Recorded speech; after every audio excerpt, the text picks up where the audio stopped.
પણ બધા દીક્ષિત ન હોય એટલે આપણે સર્વસામાન્ય ક્રમ આ લઈએ છીએ.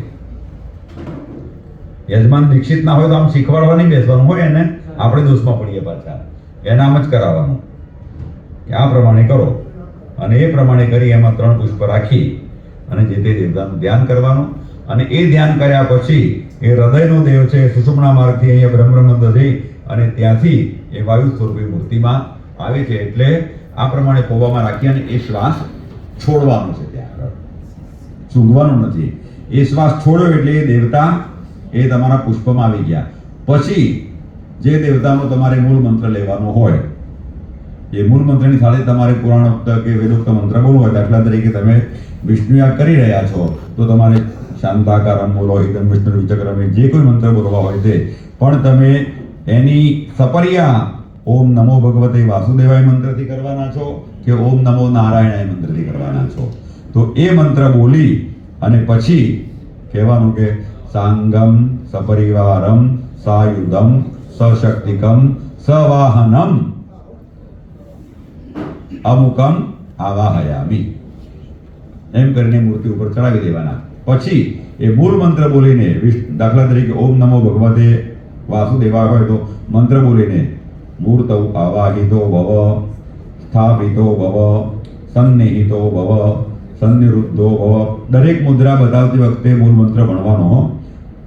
ઓમ નમો ભગવતે વાસુદેવાય સન્નિરુદ્ધો ભવ એમ સમ્મુખીકૃતો ભવ ષડંગેન સકલીકરણ. તો એમાં શું છે કે જે 4 ખૂણા અને ચતુરસ્ર છે યંત્રમાં, મૂળ તો વસ્તુ શું હતી કે આ યંત્ર મૂકેલું છે.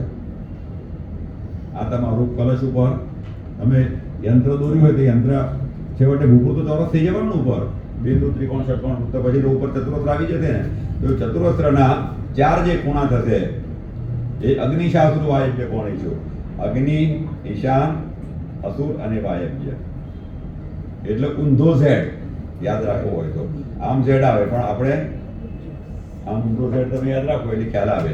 એટલે અહીંયા આજ્ઞાદિ ક્રમેણ મૂળ મંત્ર બોલીને હૃદયાય નમઃ શિરસે સ્વાહા શિખાય વષટ કવચાય હુમ મધ્ય નેત્રત્રાય વષટ અને ચતુર્દિક્ષુ અસ્ત્રાય ફટ.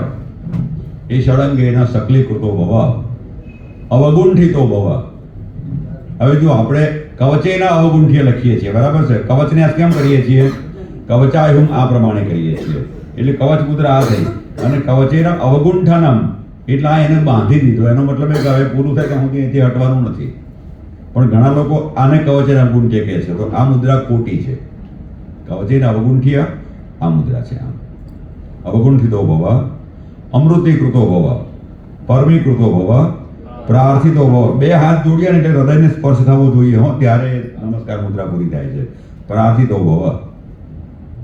આ પ્રમાણે તમે એ મુદ્રાઓ કરી અને પછી પ્રતિષ્ઠા મંત્ર ભણવાનો છે. ઓમ મનો